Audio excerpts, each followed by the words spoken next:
dia 7 de maio foi o Dia Nacional de Prevenção da Alergia e também Dia Mundial de combate à asma. Essas são doenças que incomodam muita gente, né? E as alergias respiratórias e de pele aumentam e muito no outono e no inverno. Mas a alergia pode se apresentar de inúmeras formas. E justamente para saber um pouco mais sobre isso, que recebemos aqui no estúdio a médica Maria das Graças Macias. Boa tarde, bem-vinda ao Ver Mais. Boa tarde, prazer estar aqui. Bom, falando de alergia e também, né, de asma, que também é uma doença, né, alérgica, como é que se apresentam essas doenças? Porque geralmente se pensa já na questão respiratória.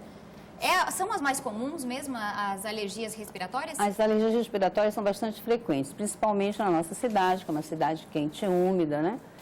E são mais frequentes nessa época do ano, quando começa o outono, pré-inverno, as mudanças bruscas de temperatura, a prevalência, a persistência de você ficar mais tempo dentro de casa, o ambiente que tem a cortina, tapete, carpê, animais domésticos onde proliferam os ácaros, que são os fatores desencadeantes, os aeroalérgenos principalmente.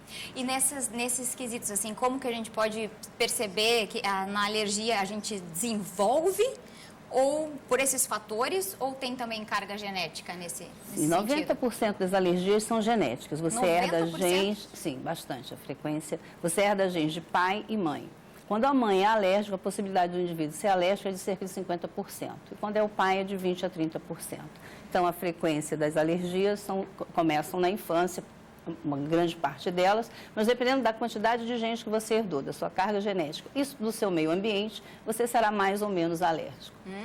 E para quem tem bastante pesada essa carga genética, digamos, como é que pode fazer para evitar, né, ter essas crises assim também? A prevenção é muito importante. Existe algo chamado a marcha alérgica.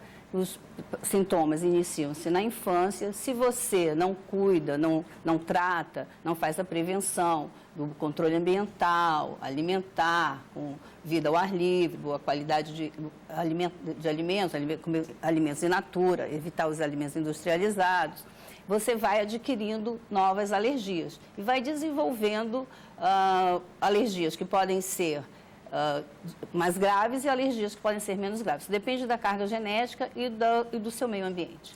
Isso chama-se marcha atópica. Então, é importante começar a tratar na infância. E como é que se percebe na infância? Na infância, as crianças podem começar com manifestações com alimento, com leite de vaca, não é infrequente, também o ovo. Pode começar com os quadros respiratórios, aquelas gripes que não tem febre, que está sempre com o nariz escorrendo, que coça o olho, coça o nariz, que duram 2, 3, 4 dias, que chamam de resfriados, a maior parte das vezes podem ser quadros alérgicos, principalmente se tem história familiar. Alguns têm alergias da pele, fazem como se fossem brutueja, vermelhões no pescoço, nas dobras, na face extensora dos braços, das pernas, a dermatite atópica. Todos esses são manifestações alérgicas que podem começar precocemente, desde a infância. Então, esses são os vários tipos são de os vários tipos de alergia. Como a alergia pode se apresentar, a alergia, né? Por definição, uma doença sistêmica que acomete vários órgãos. Então, é muito improvável que o indivíduo alérgico só tenha um tipo de manifestação alérgica e também costuma ser multicausal, que só tenha uma causa.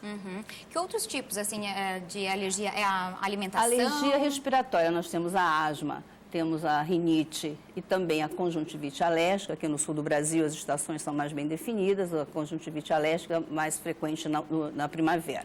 Mas no inverno, principalmente as doenças respiratórias. De pele existe a dermatite atópica, a alergia aos insetos, a alergia à formiga, que no nosso meio é um acidente frequente, porque nós temos a brita e as formigas lava-pé, e a formiga de fogo, é uma formiga bem pequenininha, ela gosta bastante da brita. A urticária, que pode ser aguda, a urticária crônica. As farmacodermias, que são as alergias às drogas, aos medicamentos. Nós, brasileiros, fazemos muito alta medicação. E isso é um somatório, né? Junto com aquele peso, com aquela carga genética, com pode a herança ter genética e o meio ambiente. E se fala também da questão de alergia da alimentação. também já a criança já se percebe, né? Sim. Tem alguns alimentos também que é bom evitar na infância para não ter esse na problema, verdade, né? isso tem mudado. Antigamente se achava que a evitação dos alimentos mais alergênicos de alguma forma preveniria a evolução da alergia alimentar. Hoje em dia não, esse conceito novos estudos têm demonstrado, quanto mais precoce você tem contato com alérgeno, mais chance tem de você adquirir tolerância. É uma questão de adquirir tolerância à proteína biológica daquele alimento. E tem a diferença, né?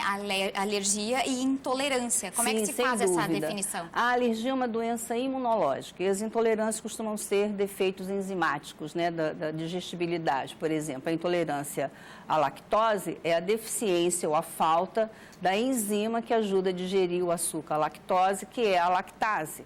O único mamífero que insiste em mamar até morrer somos nós, os humanos. Sim. É isso aí, mas é bem importante. Mas a alergia é uma questão genética e é uma doença imunológica. Mas que tem como prevenir também. Como né? prevenir, tratar e algumas até curam. Isso aí. Obrigada pela participação, doutora, pelas informações também. Eu é que agradeço. Boa tarde.